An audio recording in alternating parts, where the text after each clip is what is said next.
বিধায়ক মুজিবুৰ ৰহমান মুৰ্দাবাদ ধ্বনিৰে অটাল দৰঙৰ পাণবাৰী। মুজিবুৰ ৰহমান হাই হাই, মুজিবুৰ ৰহমান গো বেক আদি ধ্বনিৰে অটাল পাণবাৰী।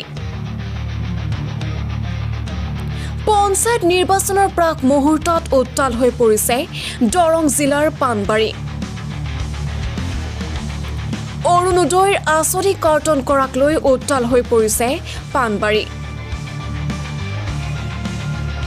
পাণবাৰী গাঁও পঞ্চায়তৰ অন্তৰ্গত কদমতলা গাঁৱৰ একাংশ মহিলাৰ নাম কৰ্তন কৰিছে গাঁৱৰ একাংশ দালালে।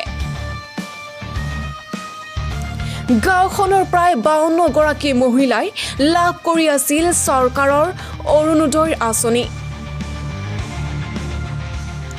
কিন্তু আঁচনিখনৰ পুনৰ নিৰীক্ষণৰ নামত বিধায়ক মুজিবুৰ ৰহমানৰ 2 সহযোগীয়ে আগৰ সকলো লোকৰ নাম কৰ্তন কৰি অন্তৰ্ভুক্ত কৰিছে নতুন হিতাধিকাৰীৰ নাম,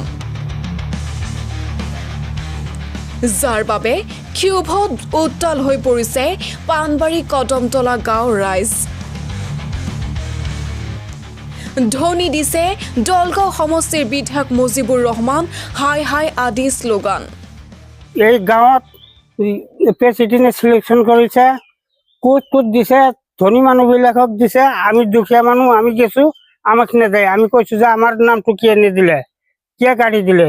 কয় যে তুমি লাগে গেছৰ তলত থাকা, নহ'লে তুমি সেই ঘৰত থাকা, তোমাৰ লগত কোনো কথা নাই। এনেকে জম দি পেলাই আমাক খেদি দিছে। আগতে পাইছিলে না? নাই, আমি পোৱা নাই। কিন্তু প্ৰশ্ন উত্থাপন হৈছে পঞ্চায়ত নিৰ্বাচনৰ প্ৰাক মুহূৰ্তত গাঁৱৰ দালালৰ বাবেই বিপদত পৰিব নেকি বিধায়ক মুজিবুৰ ৰহমান? ইপিনে অৰুণোদয়ৰ আঁচনিৰ পৰা বঞ্চিত একাংশ মহিলাই বিচাৰিছে মুখ্যমন্ত্ৰী হিমন্ত বিশ্ব শৰ্মাৰ হস্তক্ষেপ। মোৰ আগত অৰুণোদয় আঁচনি আছিলে দুখীয়া পৰিয়ালৰ কদমতলা বাগিচাখনৰ। এতিয়া চিলেকশ্যন হৈছে মুজিবৰ কাউন্সিলৰ ওচৰত আৰু চুলতান আলীৰ ওচৰত।